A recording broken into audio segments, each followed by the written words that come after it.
தமிழகத்தில் விஜய் ஆட்சியமைக்க எம்எல்ஏக்களை விலைக்கு வாங்கும் குதிரை பேரத்தில் தாவேகா இறங்கியிருப்பதாக அமமுக பொதுச் செயலாளர் டிடிவி தினகரன் பரபரப்பு குற்றச்சாட்டை முன்வைத்திருந்தார். தனது கட்சியின் மன்னார்குடி எம்எல்ஏ காமராஜை தொடர்பு கொள்ளவே முடியவில்லை என்றும், அவர் எங்கே இருக்கிறார் என்றே தெரியவில்லை என்றும் அரசியல் களத்தில் பரபரப்பு குண்டை போட்டிருக்கிறார்.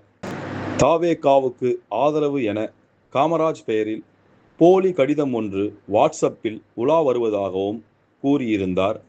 இந்த சூழலில் வெள்ளிக்கிழமை இரவு ஆளுநர் அர்லேக்கரை மக்கள் பவனில் தனது கட்சி எம்எல்ஏ காமராஜுடன் சந்தித்த டிடிவி தினகரன் அதிமுக பொதுச் செயலாளர் எடப்பாடி பழனிசாமியை ஆட்சி அமைக்க அழைக்குமாறு கோரினார்.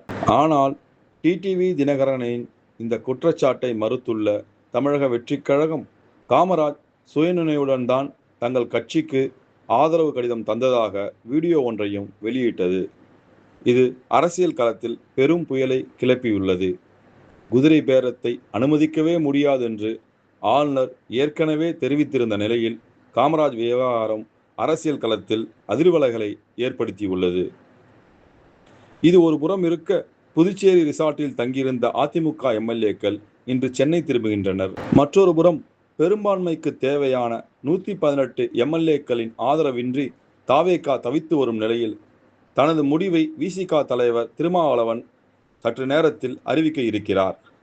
அவர் ஆதரவளித்தால் மட்டுமே விஜயால் முதலமைச்சர் நாற்காலியில் அமர முடியும் என்பதால் அனைவரது கவனமும் திருமாவளவன் பக்கம் திரும்பியுள்ளது.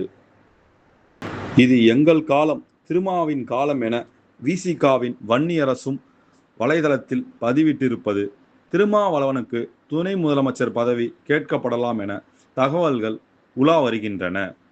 ஆனால் டிடிவி தினகரனின் இந்த குற்றச்சாட்டை மறுத்துள்ள தமிழக வெற்றிக் கழகம், காமராஜ் சுயநினைவுடன் தான் தங்கள் கட்சிக்கு ஆதரவு கடிதம் தந்ததாக வீடியோ ஒன்றையும் வெளியிட்டது. இது அரசியல் களத்தில் பெரும் புயலை கிளப்பியுள்ளது. குதிரை பேரத்தை அனுமதிக்கவே முடியாது என்று ஆளுநர் ஏற்கனவே தெரிவித்திருந்த நிலையில் காமராஜ் விவகாரம் அரசியல் களத்தில் அதிர்வலைகளை ஏற்படுத்தியுள்ளது.